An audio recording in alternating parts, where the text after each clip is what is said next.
Thanks, folk. My name is Tommy T, and I am an alcoholic. And I'm thrilled to be here. And I brought my own water. I figured all these years ducking STDs, I don't want to catch it at a roundup in Tennessee. So, might as well lower the bar right off the bat, you know. But I am thrilled to be here with such really powerful speakers. And my sober date is April 8th, 1995, and I'm the proud participating member of the Decker Avenue Step Group. We meet on Staten Island, that's in New York City. And if you ever visit in the big city and you stop down and see us, you'll get a warm handshake, a real bad cup of coffee, but you won't leave that room without a sponsor and a big book. And if you stay with us there, you're going to get into the service structure and do some service. And we have a lot of long-time members there, so something must be working there. So come and see us sometime. We'd love to have you. And if you call in advance, you're going to be speaking, so, you know, because we get a real kick out of all the accents.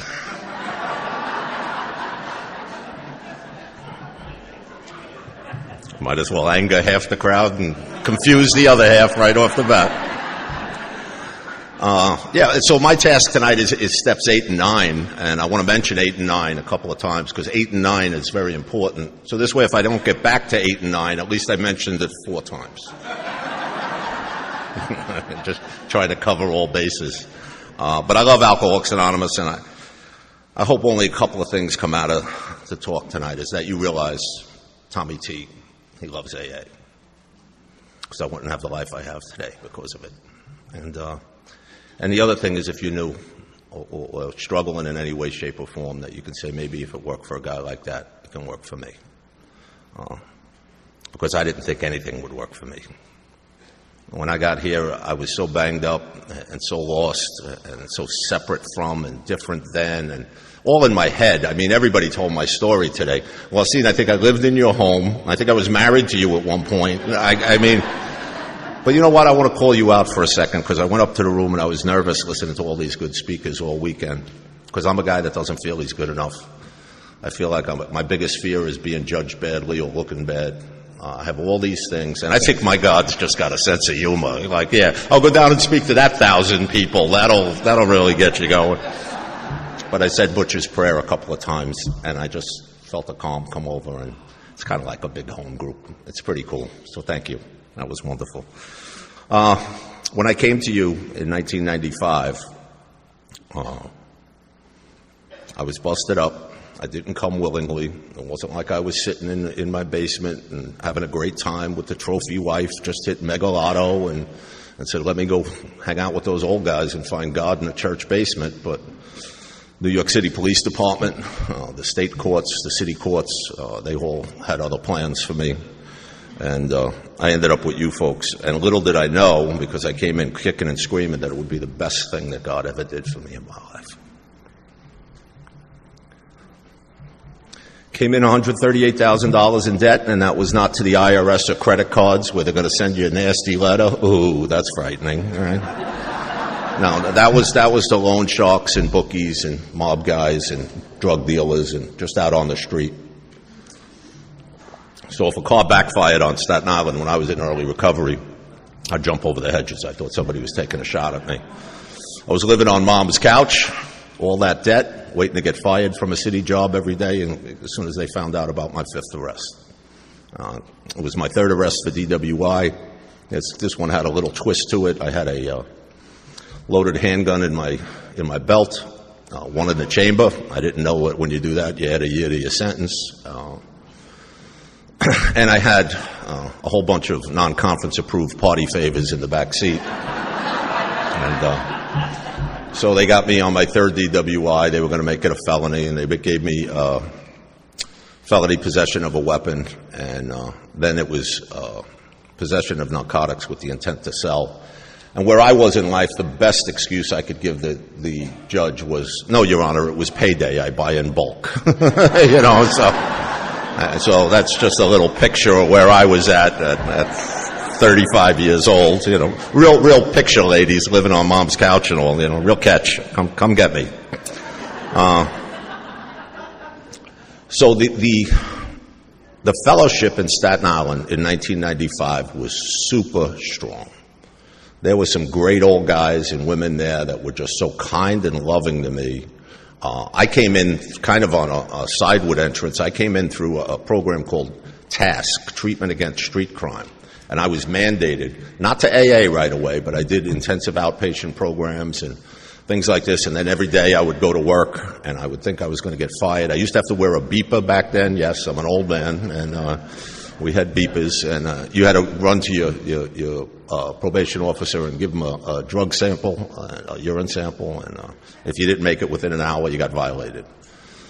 So I owed all this money on the street. I was ducking everybody. I would just go to that outpatient program, go to work as much overtime as I could, try to hide the fact of the person that I was or had become. And just to back up a little bit, I found alcohol at 11 years old. Had an alcoholic father, and I swore I'd never be like him.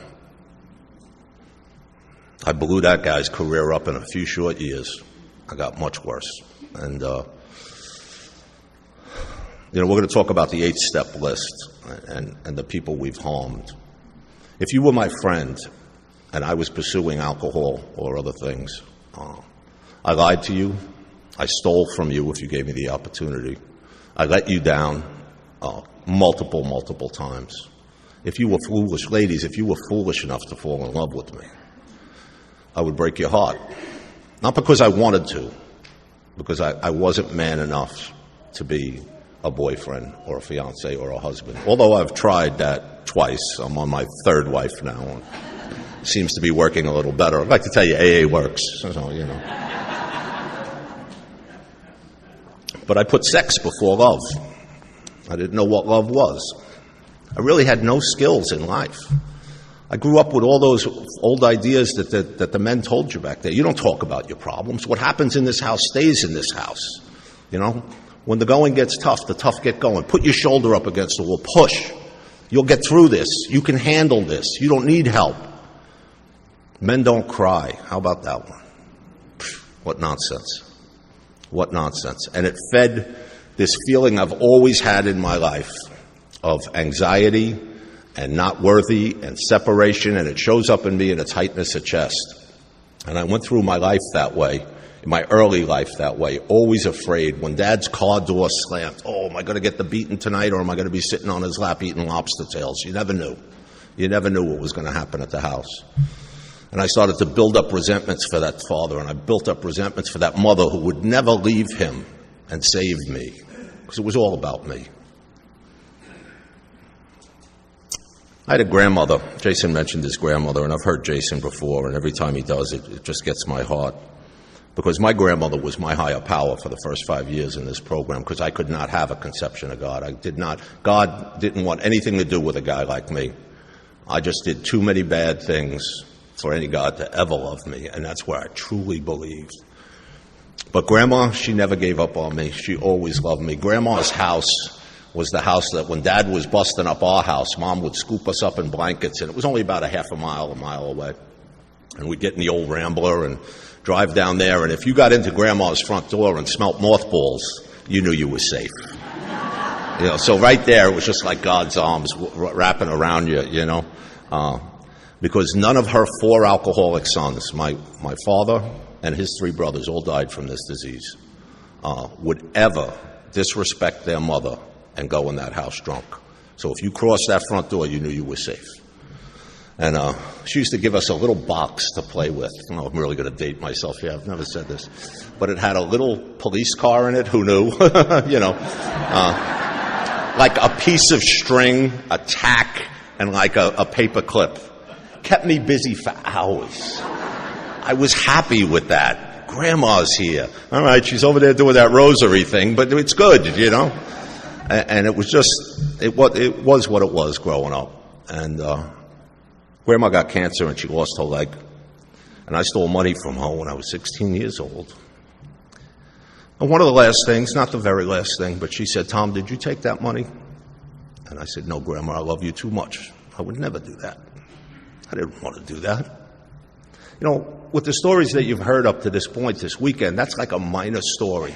Let me tell you something. That ate away at me for the next 20 years. To the point when she was buried, I couldn't even go to the cemetery. I went to the bar at 16. Because again, it's about me. I can't see this. I can't see this. It was horrible. It was horrible. When I was 17 years old, I got a 16-year-old girlfriend of mine pregnant. It's kind of an MO with me.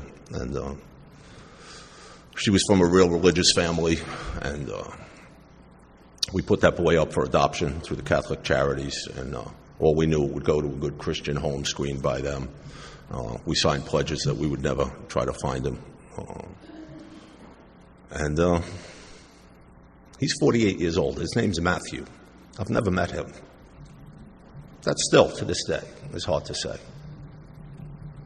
1986 rolls around, 85 rolls around, and another girl I was dating got pregnant. It just seems I picked the fertile ones. And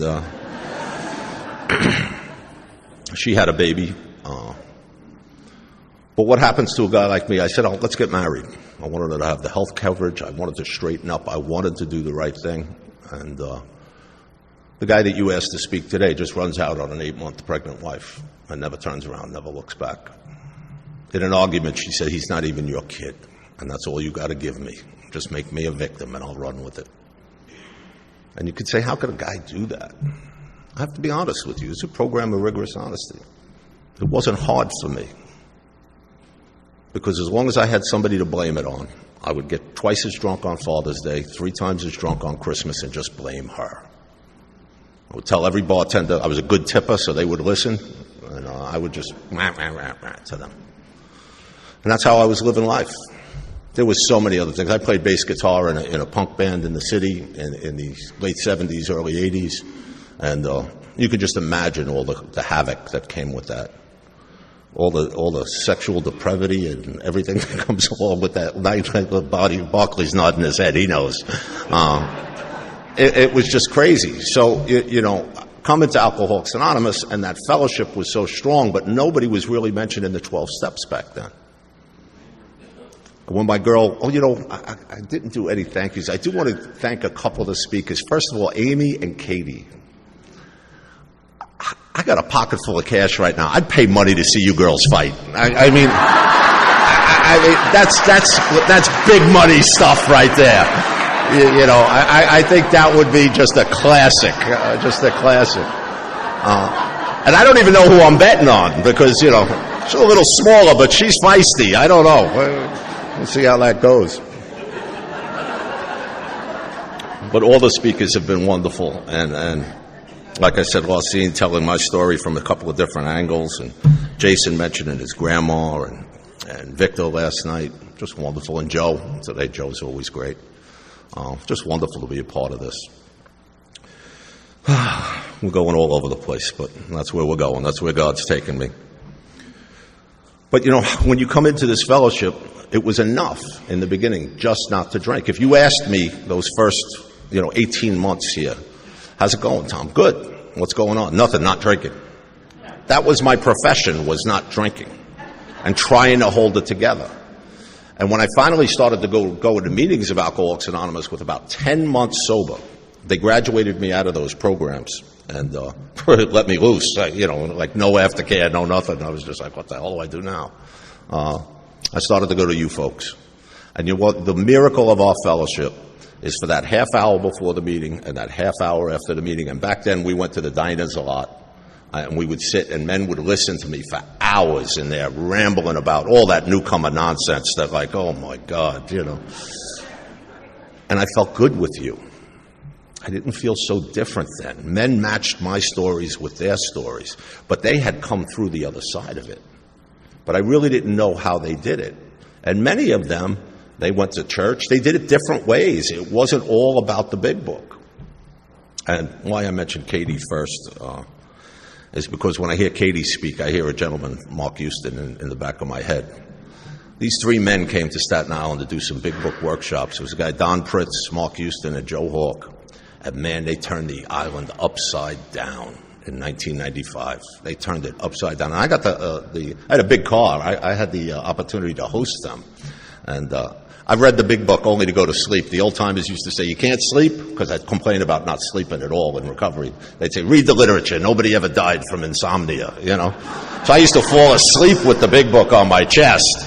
But I couldn't even tell you the 12 steps were in there. I read it like a story, If that doesn't work, use our service manual. It'll put you out like a quaalude. I'm telling you, that stuff's good. It's killer, But when these gentlemen came in, they were saying something that was so foreign to us.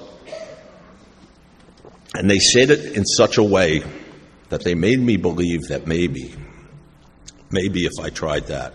So now they placed that seed of doubt. My mustard seed was of doubt. But then something happened. I'm in this job working, trying not to let anybody know that I got arrested for my 5th time and everything, and I'm just waiting for the hammer to fall. And AA tells me, put in for the promotion, Tommy, at work, because I'm showing up to work now for a year. New thing. What do you mean I got vacation days in the bank? That doesn't make sense, I would use them for hangovers and jail sentences, And I lost that job. I put in for that thing. I wrote down all the arrests on there, and they said, oh, no, you're not working around New York City children, And I got fired. And I love that we live our lives forward and we see it backwards, because back then I thought it was the worst thing in the world that could possibly happen to me. But I didn't see. I was all about, my first 18 months here with you folks, I was all about the money. I was all about, if I get her, I'll be okay. If I just pay that guy off, I'll be okay. If I get a new car, I got to get off my mother's couch, I'll be okay. It was all about the material, nothing about the spiritual. But when I lost that job, my whole world seemed to collapse. And I ran into a guy. We always have, sponsor. I would say one, other than the mother theme that we've had, is sponsorship. I've always had the perfect sponsor. My current sponsor is here today, so I'm really working hard on the lies. But the exaggerations, I don't know about. He wasn't around then. He won't know. So, but I got this guy, Lucky George. He was a bald-headed bookie from Brooklyn. Tattoos, chewed a cigar but never took the plastic off of it. It was bizarre. And but he could drop the F-bomb with God in the same sentence. And he saw me sharing at a men's meeting crying. Don't ever ask the guy for a burning desire that's crying. Don't pick on him. I kept those guys hostage. I qualified longer than the guy that was telling the lead. It was bad. It was bad. And he came over to me and he said things to me that I heard from Mark and those guys. But he just said it in such a plain language way that it was very attractive to me. And he said, you never have to feel this way again, Tom. And that started the journey. He said, but it's directly proportionate to the work that you're willing to put in your own recovery program. Nobody can do this for you. The one thing I can't give you is willingness. He said, are you willing to come to my house 2 days a week and read this book and do what the book tells you to do? Now, I don't know at this point that he went through with the guys that went through with Mark and these guys. And I'm his first pigeon. He's excited to get me, And I'm crying. Oh, this is perfect, right? He tells the story much better than me. I won't tell his side of it, but, And he said, look, I'll cook dinner. We'll read the big book. You'll do what the big book tells you to do. I don't have a program of recovery. AA does, and it works just well. It's our 12 steps. He said, after we read, I will give you a cassette tape. And it was one of our treasurers, Glenn's cassette tapes of Joe Hawk doing a Salvation Army talk in 1990. And that's how I went through the big book. And I loved it. I had to splice that tape. I had to use the pencil to wrap it back around. And that was my golden go-to, And I'll tell you, I was so willing that I would get to George's house at 7 o'clock. It was 7:30, and I would sit there like a little kid. Now I'm 36 years old at this point. I got 18 months of sobriety. My world's in shambles. I'm living on Mom's couch, and I'm sitting there saying, am I too early? Am I too early? I'm having the Pong conversation in my head. And, all right, it's 25 after. I'll go in now. You don't want to be too early, too late. So I have no patience for sponsees that walk in 10 minutes late right now with a cup of Starbucks. I got to tell you, I'll slap it out of your hands. Look, I'm a busy guy. I gave you an hour and a half. Like you got to fit it in, all right? Get to the house on time. But I did that, and I listened to that tape, and I did it, and it was amazing. And I'm not going to go through 7 steps for you to get to 8 and 9, but that first step, I had hope. It was the first thing I did for myself in recovery, that was for me. I wasn't BSing anybody anymore. I wasn't just getting a signature. I wasn't just trying to fake it. I really said that mustard seed of doubt was, well, I'll do everything you tell me to do. Everything that book shows me, I'll do it, and I'll show you that I'm different. That's the attitude I came in here with. And then George reads the doctor's opinion with me after doing the prefaces, and my mouth must have dropped open, and George said, "What's up?" And I said, "I can't believe they wrote this book about me in 1939.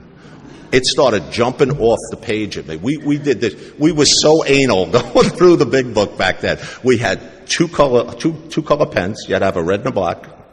You had to have a highlighter. There was double starring, double underlining involved. It was crazy. Every statement got turned into statements. All right, cross this out, write me, and then put the question mark at the end. Ask yourself that question when you go home. And it was crazy. It was very mechanical. And I'll tell you, I swear by the mechanical way of going through these steps. It's not going to keep you sober for a long period of time, but it's going to get you the process and the procedures down, and then it's up to you what you do with those and how you grow with those.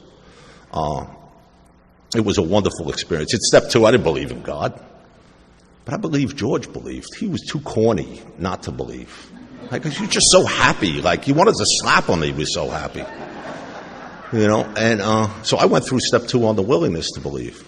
And Katie, I love the way you laid out step 3. It's wonderful. I wish I understood. I understand it now like that, but I did not understand it back then like that. And if he would have told me, your life is no longer none of your business, you're here to serve God and His kids, to demonstrate to others what this power can do, I would have ran out of there with my hair on fire.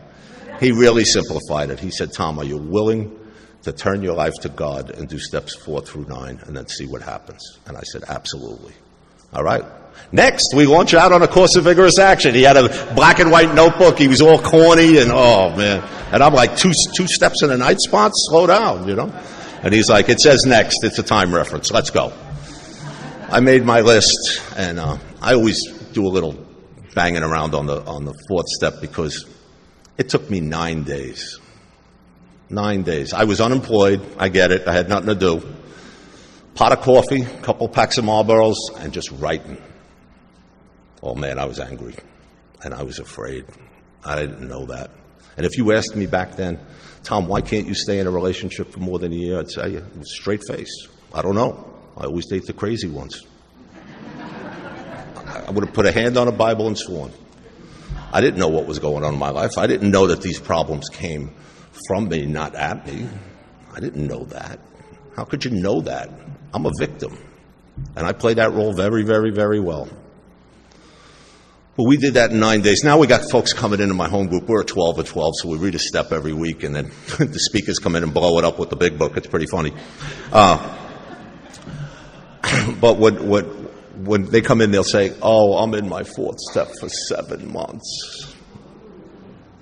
I just kind of put my head down. I say a prayer. In my evangelical stage of AA, I would just blow them up in the open meeting. But I would just say, can I speak to you for a second? You're not really. That's an unfair comment to say at an AA meeting when there's newcomers in the room. What do you mean? I've been writing for 7 months. No, you haven't. It's not a thesis. You've been balking for 7 months. You've made almost everything else in your life more important than your 4th step if you're still doing it. Because I had 96 names on that. I had 31 resentments for that father. I had 29 resentments for that mother. I had multiple resentments for anybody who spent more than a day with me. Right? More than a chance meeting, you got a whole list yourself. And I did that in 9 days. And George was so good keeping me in those columns and getting me through that. And then I shared that with George. And the miracle of that short story is I went home that night after sharing it with George. I put my head on that pillow, and I went to sleep. I had never slept in those first 18 months.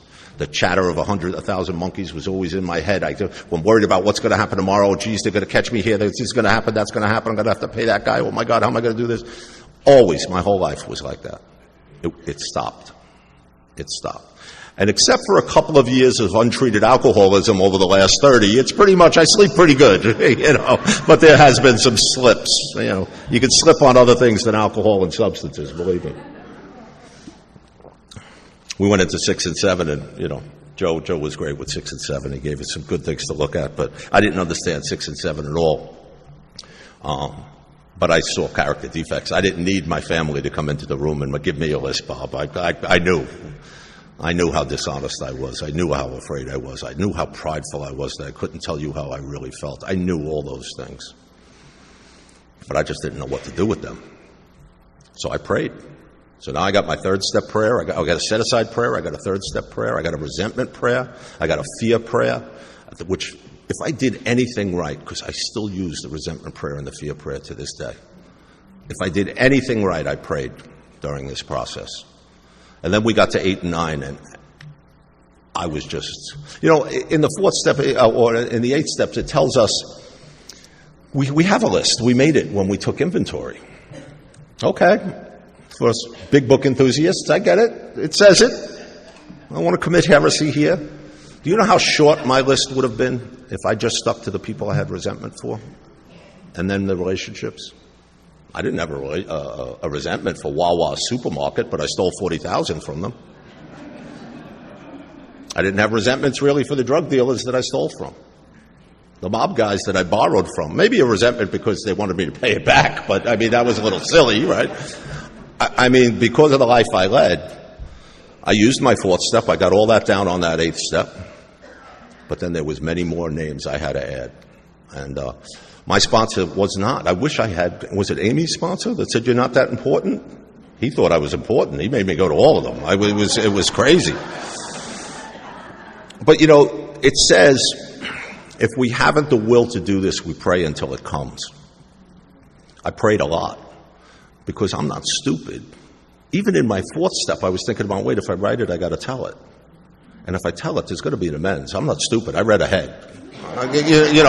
So I'm doing the same thing with the 8th step, but there was a little line in that fourth step that my sponsor made me underline, double underline, and star was, we can't fool ourselves about the values. He said, if you pray to God and it comes through your hand, let it go onto the paper. Do not try to edit your writing. Just write it. He said, it's not a writing exercise. We're going to get you through this quick. And he did. So I followed those directions. And it tells us on, I think it's page like 76 or something. It says, remember, it was agreed to, at the beginning that we would go to any lengths for victory over alcohol. Then a little later, 3 pages later, it says, remember, the same line. It says, remember, it was agreed at the beginning we would go to any lengths to have a spiritual experience. There's like a shift there. They stop talking about alcohol as we start to do this work. And I can tell you, folks, the 2 steps, or maybe the 3 steps, 4, 5, and 9, scared me the most. But I'm standing here in front of you, 30 years sober, 65 years old, and other than the birth of my son, where I got to hold that boy, there's been no greater experience in my life than steps 4, 5, and 9. See, because there's a trap in AA now that I see with a lot of the younger guys. A lot of guys are doing steps on Staten Island, a lot of young women and guys doing the steps. But they fall into that 8.5-step trap where they do some amends. They're amazed before they're halfway through. And then they just stop. And I sponsor a ton of guys.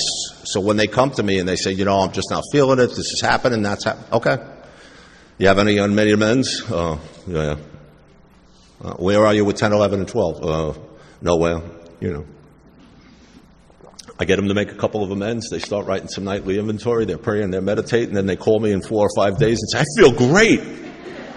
And then I'm a very sarcastic sponsor, and I will say, you mean it works? It really does? Got to have some fun with this stuff, right? But then when we get to step 9, I looked at that list, and now I'm seeing $138,000, and my sponsor was a guy with plus interest, so I'm like, oh my God. And I'm thinking all worst case scenarios. If I could ever channel back to Bill and talk to him about the writing of the big book, I'd say, Bill, 9 out of 10 times? Have you even made an amends? It's 10 out of 10. It never goes the way I think. It never goes the way I think. And just a real quick thing, I was having a talk with an older friend of mine this morning. I have never sent a text or an email in a spiritual approach to harms I have caused. I just find that to be, listen, if you can't even write out a card to the person, spend the money on a stamp, you all know what stamps are, right? The younger folks, you know what stamps are? Or deliver it to their home, or make a phone call. Yes, we still do use the phone, folks. It's not just texts. If I got a text for an amends, I would say, call me. That's my response. Call me. Let's talk about it. You know, this is a spiritual exercise, and I was so afraid. George had to tell me, all right, so I'm so afraid I balk in 8. I was feeling great up to that point. I stopped going to the meeting George is going. I stopped calling George. We had landlines at that point. We didn't have the cell phones yet. And so it's pretty easy to duck a guy at that point. It's not like today they can track your location and stuff. That's a little rough. So I did that, and I'm down at a beginner's meeting because, you know, if you're balking, the best place to go is a beginner's meeting. Because you sit around the table and they say, where are you? And, you know, what are you doing? Oh, I'm not feeling good, man. Thoughts of suicide are coming back on me, and I'm in a bad place. Well, what are you doing? Oh, I'm supposed to be going out and doing step 9. And they said, step 9? You're only 18 months sober. You're going way too fast. What are you doing? Slow it down. I'm like, yes, you know, like this is great, you know. And I'm standing outside of that men's meeting with smoking Marlboros, and we're looking at the newcomer girls like we do. And this guy, Tommy, 30-year sober postman, comes walking by me, and he says, hey, Tom, I heard you're going through the steps with George. I said, well, yes, I am. I puff out my chest a little bit, you know. And he says, would you like to speak at St. Mark's Step this week? And I said, absolutely. I'm good AA. I'll take care of it. I'm with my raw dogs. I don't want to look bad, you know. And he says, we're speaking on step 9.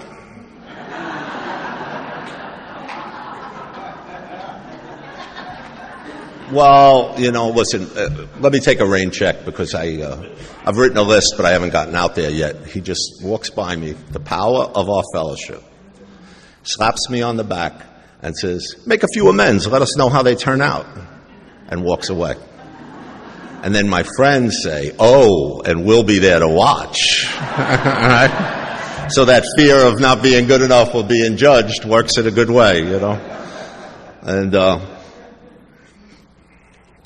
I had to, at that point, make the most humbling phone call in my life, and that was to George, because I didn't feel confident just going out. I sat on it. I hadn't read it in a while. I could have read it by myself, but George was so helpful going through that book. I called George, and again, I always play out the worst-case scenario in my head. I can spin out in 15 seconds to a deathbed, you know, if I got a cold. It's just horrible. And I called George, and I said, hey, George, I'm not feeling too good. I'd really like to get out there and make amends. And George just said, I've been praying you'd call. Come on over. I'm making coffee. Where do you get that? You call your doctor, right? I had a heart issue last year, and I went to the doctor. He said, oh, well, I can see you November 6th. I'm like, it's August. I could die 3 times by then. You know? Anybody ever go to a dentist and say, I have an abscess. Can you see me?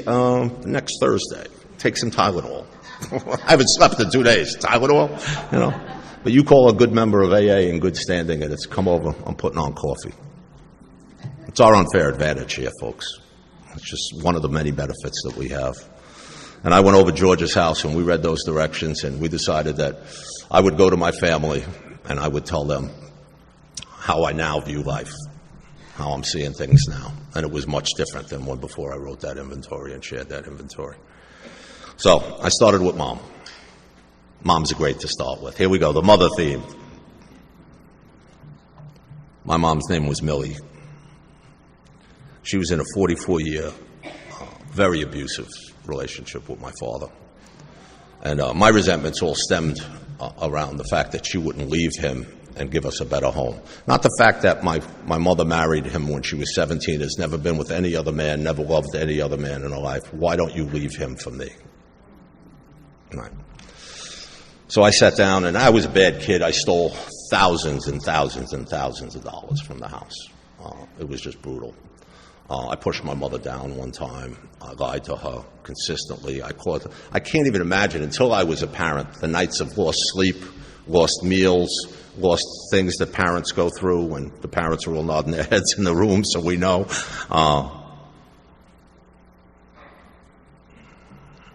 And I just sat down and said, Mom, I need to talk to you. She said, what's up? And I said, well, we had a pretty robotic approach back then. And, I'm in a program of recovery, Mom, as you know. And we have steps 8 and 9 that say we make restitution for all our harms done. And, you're high on my list on step 8, and I'd like to talk to you about making an amends. And she said, don't worry. I said, Mom, just let me talk. And she did. And I went through everything, and then I said, Mom, these are the harms I'm clear on. Is there anything you need to tell me or anything? I'll just sit quiet and listen. And she said, oh, you left out a bunch.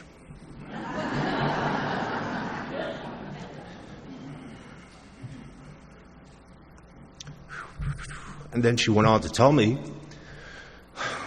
that she had never been prouder of me than those last 18 months in Alcoholics Anonymous, that she sees the change coming over me. She thanked me for breaking up fights when I got older, for letting her live a little life through me.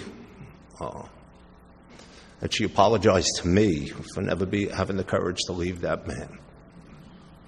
She said, I knew you were taking the money, but I figured if it got you out of here for at least one night, it was worth every penny, because this house was hell. 29 resentments from my mother just fell. We became best friends. And I don't want to just talk about approaches. I hear a lot of talks on 8 and 9 about approaches. That's just an approach. That's an I'm sorry, I'm willing to do something. But are you going to do it? So what does that look like? My mother had multiple sclerosis. She was a cancer survivor. She was pretty banged up. And for the last 7 years, she was in her wheelchair. The nursing home was going to take her home away. And I stepped in and bought her home. I moved into that home. I wasn't out of it that long. I got to be honest, right? But that was my house, right? So she got a live-in lease. She had to pay me $10. She died owing me a lot of money. We put one of those riser chairs on the thing, and I paid $12 an hour for a nursing attendant to take care of her when I was at work. I changed her diapers at some points. I played cards with her when I could, and I wasn't perfect at it. I lost my temper with my mother a few times. She would sit all day long. I was starting a new executive job in the Department of Ed at that point, and she would sit with a legal pad and write all things down that she needed all day long. I'd come home from a 12-hour day, and there's the list. She'd call me, I need bread. All right, Mom, I'll stop on the way home. Get the bread, come home. There's like half a loaf of bread. Are you having a sandwich party tonight, Mom, that you needed this? What's going on? Well, I'm thinking ahead, all right. But at 11 o'clock every night for almost 7 years, I would help my mom into the hospital bed that we had set up. I would put her little dog, I bought her a toy Yorkie to keep her company, put him in the bed with her. I would put the phone near her because I'd be out of the house early and the attendant wouldn't come until 7. I'd check on her before I left every morning. I'd kiss her on the forehead and tell her I love her, and she said she loved me. Does that make it right for all the shit I did? Excuse me? The stuff I did? No, I don't think so. I don't think so. But when my mother died, I held her hand, and she said, son, I'm going home. And I said, I'll be okay, Mom. You could go. It helps. I miss my mom. And we went to the grave the other day, at my wife's surgery. Let's go up and see your mom. It was Mother's Day. We went up. We both prayed. And I said, I think she's okay. She's doing all right. And Cheryl said, she yelled at me. I said, what do you mean? Cheryl knelt down and she said a prayer. And she said, my mother, she said, I'm taking care of Tom. You don't have to worry. And she said, be nicer. It was just great. It was just great. So the second amend I made was I went to my father, and he was in a bar. He was drinking 3 times a day. So you had to get him where he was, And I went into this bar, and I saw him, and I made the approach, and I told him everything, went through it. And I said, Dad, I don't even know how much money I stole. And he said, $12,664. And he says, and I have it in my book. And I said, well, I'm willing to pay that back, Dad. And he said, well, good. I'll believe that when I see it. He said, don't you have to go make coffee for those assholes now? I said, yeah, I do, Dad. But you know what I started doing that day? My father was getting frail. Alcoholism was getting him. He was older. I was big and burly back then, working out in the gym, not like you see me now. But, I grabbed him by the back of the neck and I pulled him to kiss him. And he was fighting with everything he had, and I'd just kiss him on his forehead every day. And I told my sponsor about it, and I said, you know, that relationship's really strained. He says, well, that's because you've put no effort into it. I want you to go down there and hand deliver $200 every week and talk with your father for an hour. And when I say an hour, it's like when we're doing the fifth step. You go home for an hour. Put a clock on it. You know what an hour is. I would sit in that bar for the next 2 years on Saturday mornings and look at the clock over my father's shoulder as he was pelting with insults. And I never knew. And one day I go in there, and he's not there. The bar's kind of crowded. It was a low-life place. You know, it opened at 6 o'clock if it ever closed. And all the guys had their load on already at 11 o'clock when I would get there. And the bartender said, Tommy, hold up. I want to buy you a soda. I need to talk to you. I said, yeah, what's up? Where's Dad? He said, listen, nothing serious. He was having some stomach problems, a little blood, and he went home. He's fine. He's absolutely fine. He's got medication.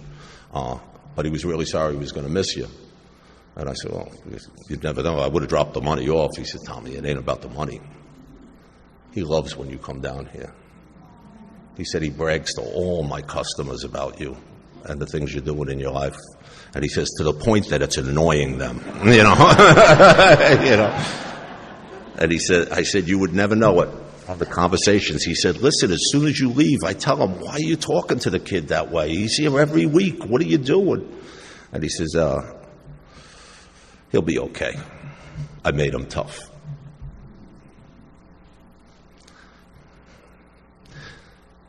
The men of that generation, Korean War vets and things, they were just different. They didn't give a shit about your emotions or your feelings. Their job was to make you a man. How they knew how to make a man, it's not up to me. I held my father's hand.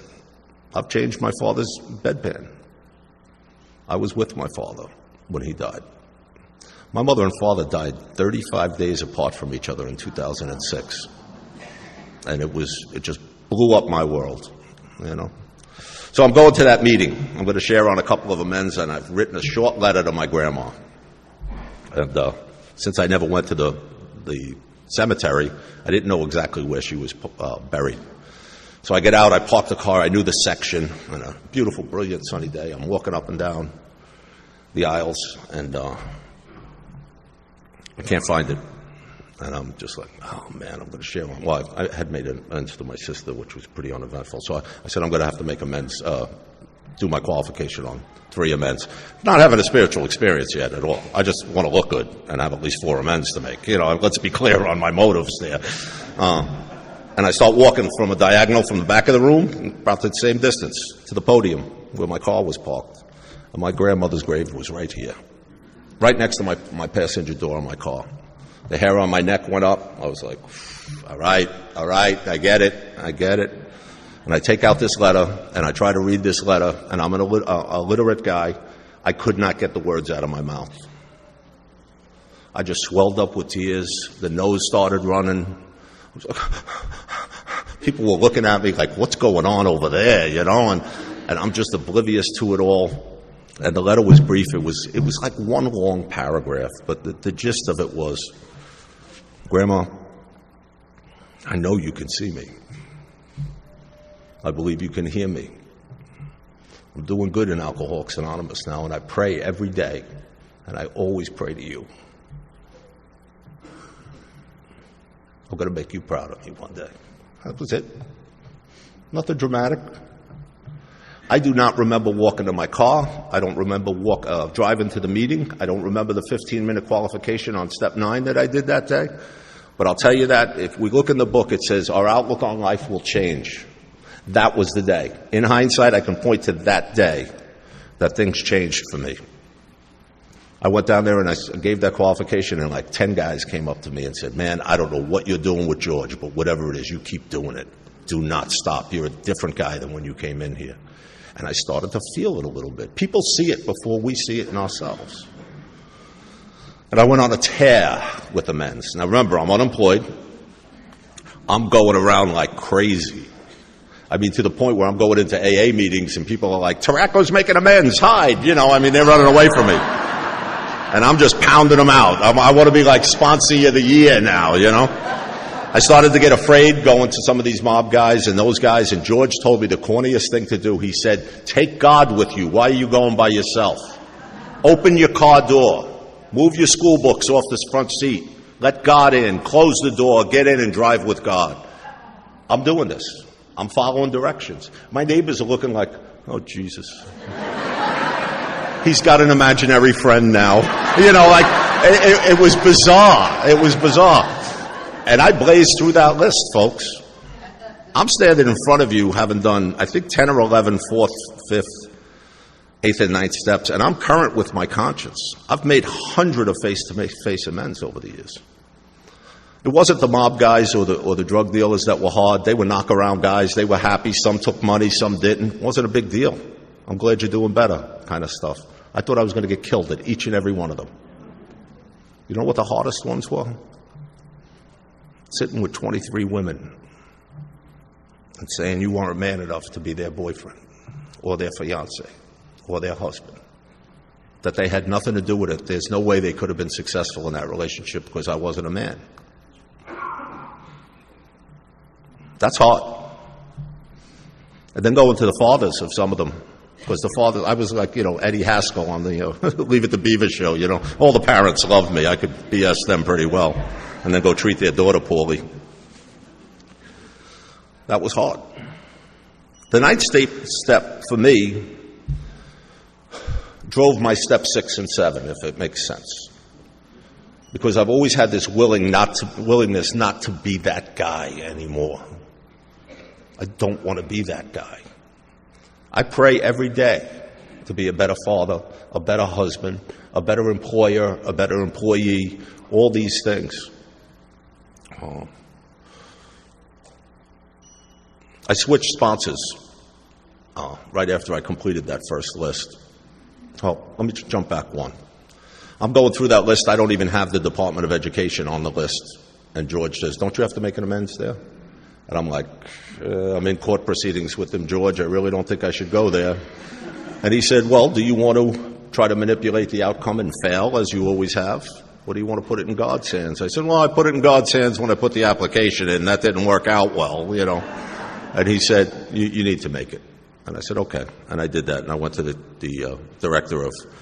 executive director of the Division of School Facilities, and I sat there and waited for him, and he came in, big burly guy, and I said, Jim, you got a minute to see me? And he said, Tom T., Guns and Drugs, come on in, your case is on my desk.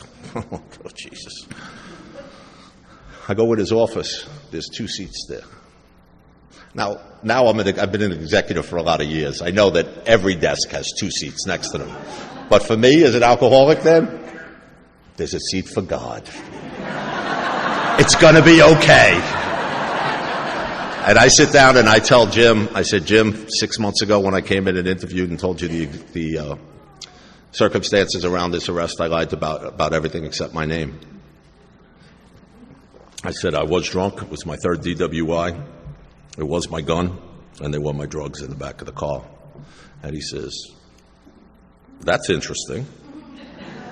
And I said, but I'm a member of Alcoholics Anonymous now, and I have a sponsor that tells me I have to tell you everything. So for the 17 years I worked here, I stole time from you.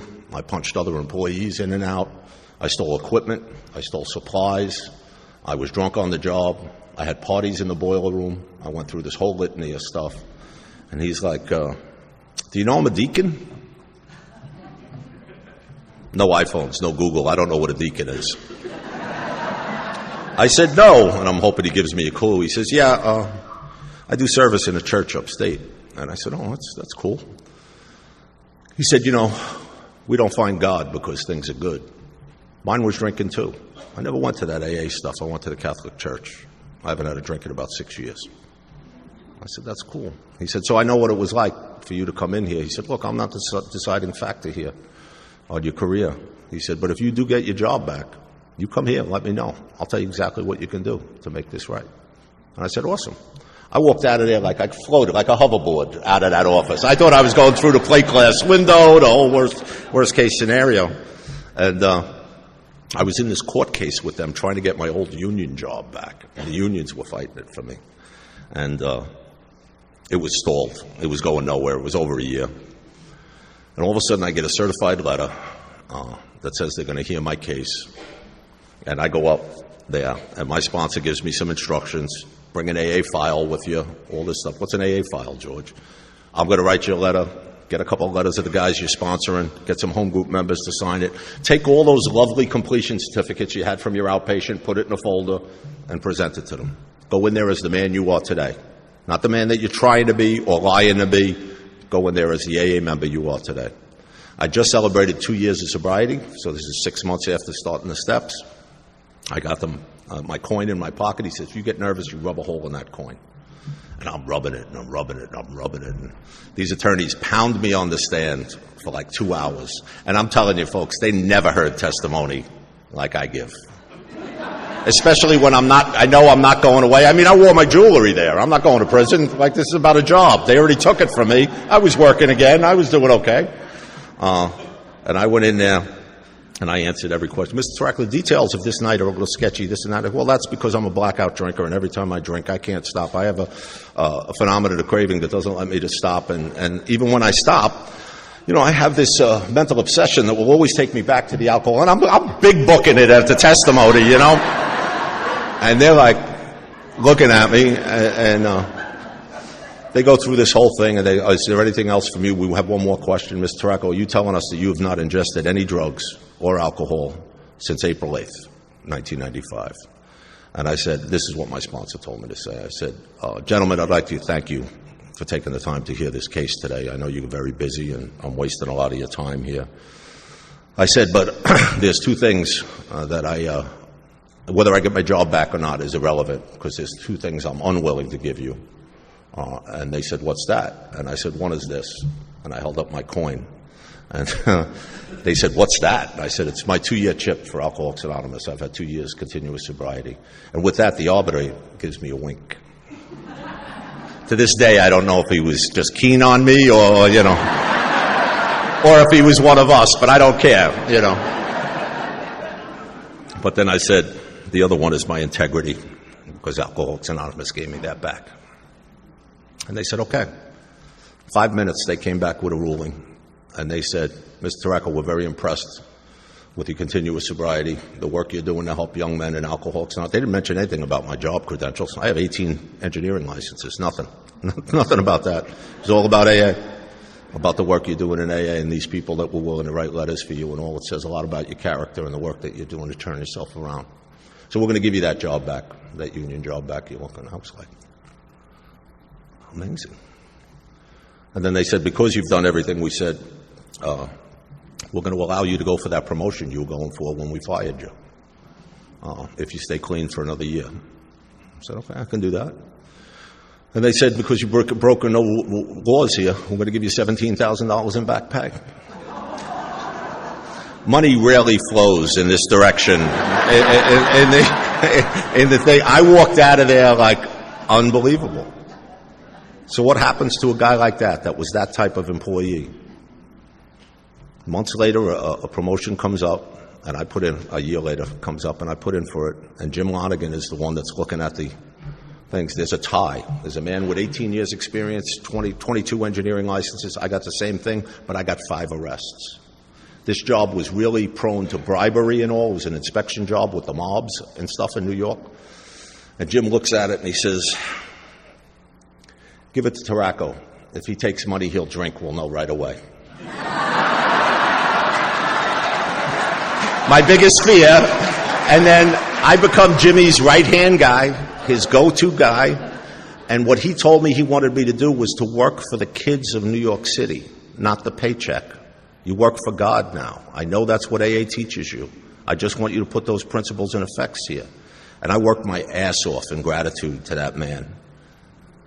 Promotions came fast and furious over the years. Jimmy retired about 20 years ago, and I took his job. Can you imagine me being the boss of New York City schools, the facilities? I'm retiring June 30th. They're going to have to pay me the rest of my life. I can't even say that with a straight face. I'm going to be self-supporting through my own contributions. All right? So it's just, it's a great thing. It's a great thing.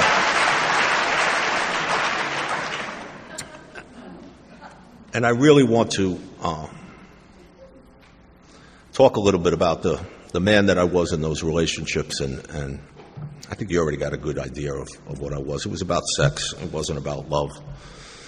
And I wasn't man enough to stay in them and treat a woman the way she deserves to be treated and things like that. And I switched sponsors to a guy named Joe. And I'm at home group one night.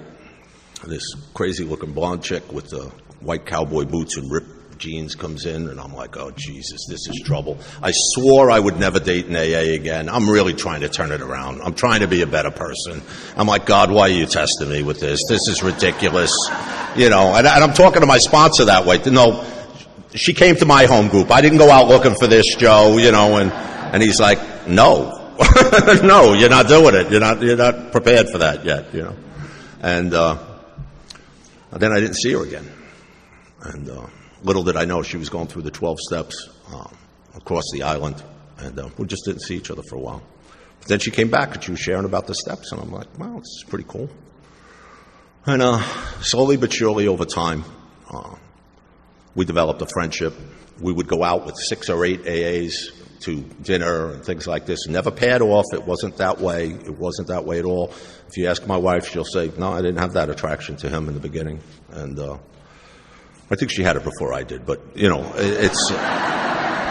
But we went out a lot, and then one day, 2 couples or 4 other people canceled, and it put me and Cheryl together one night, and we sat talking until 3:00 in the morning.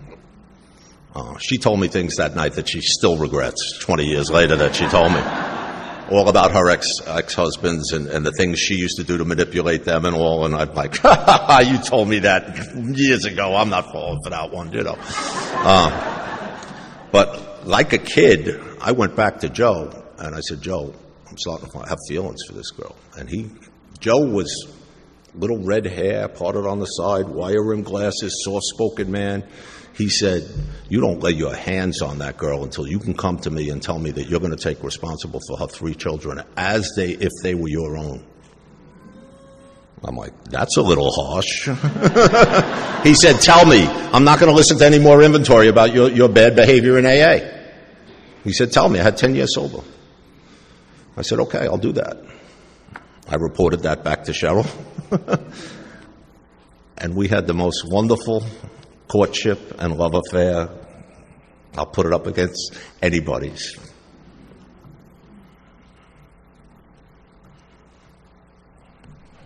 The first time my wife and I were intimate, I made love to a woman for the first time at 47 years old. I loved her. I still love her.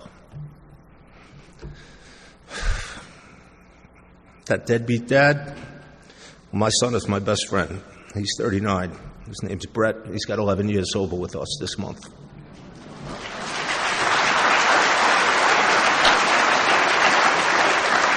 And the only reason I'll use this term is just to differentiate for you folks, but Cheryl's children, they all call me Dad. They write me the best cards you ever want to see. They can't really say this stuff. They're Irish. They got a disability there. But they write great cards. They write great cards. And we got one. I got one from my daughter on my, her birthday is my sober date. So the joke in our house, she's 28, I'm 30 years sober. God got me sober 2 years earlier than her birth, just so I'd be able to handle her. She was a handful, But folks, I'm no longer a deadbeat dad. I'm no longer a man incapable of outloving the woman of my life. And I'm retiring. It's pretty cool. But I don't think if you're stuck on some amends, or if you're stopping halfway through, you're settling here. You're selling yourself short here. Look harder. Talk to your sponsor. Go. Get this out of the way. It's only holding you back. And you could also free so many other people. You don't know the effects of these amends. 10 out of 10 times you have no idea what's going to happen or what it was like. Best experience. Best experience. A friend of mine, Jack, from Colorado, I'm going to close with this, did this interesting thing with the bedevilments on page 52. And we all know them. We all have them, right? So lining them up with our 9-step promises. So I think it's an appropriate way to close this talk out. So we were having trouble with our personal relations. We will lose interest in selfish things and gain interest in our fellows. Self-seeking will slip away. We couldn't control our emotional natures. We will comprehend the word serenity, and we will know peace. We will prey to misery and depression. Our whole attitude and outlook on life will change. We couldn't make a living. Fear of people and economic insecurity will leave us. We had a feeling of uselessness. This is pretty spot on. The feeling of uselessness and self-pity will disappear. We were full of fear. We will intuitively know how to handle situations that used to baffle us. We were unhappy. We are going to know a new freedom and a new happiness. We couldn't be of real help to other people. No matter how far down the scale we have gone, we will see that your experience will benefit others. We will not regret the past or wish to shut the door on it. And most of all, we suddenly realize that God is doing for us what we could not do for ourselves. That is our 9-step promises. Every single one of them has come true in my life. And if it can come true for me, it can come true for you. This has been a wonderful experience for my wife and I coming down here. We've just had a ball with you folks, and I can't wait for the rest of the speakers and all. But the one thing, we come in here, we get all charged up, and let's go get somebody sober, and then we tend to go about our ways, and we kind of fade a little bit. Guard against the fade. Live these principles. I'll be at my home group Monday night, and I'll be joking. I'll be talking football with the guys, and I'll be joking around with the girls, although they all call me Dad now. It's not an attractive role for me. But folks, all my sponsors taught me very well. My eye is trained on that door for the newcomer. And they don't have to say we're new. I don't know why we ask, is anybody counting days? We know. Half cup of coffee. Talking to themselves in the back. We got an idea. You knew, right?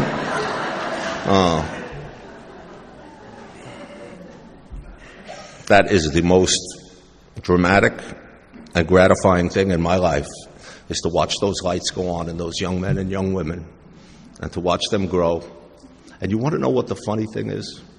Guys seek me out on Staten Island to be their sponsor now that are having trouble in their marriages, that are having trouble being a father, that are having trouble at work. It's like, why are you asking me? Are you really that screwed up? Yeah, they are. That's Alcoholics Anonymous. And I am so proud to be a member and with you guys. So God bless. Thanks for having me.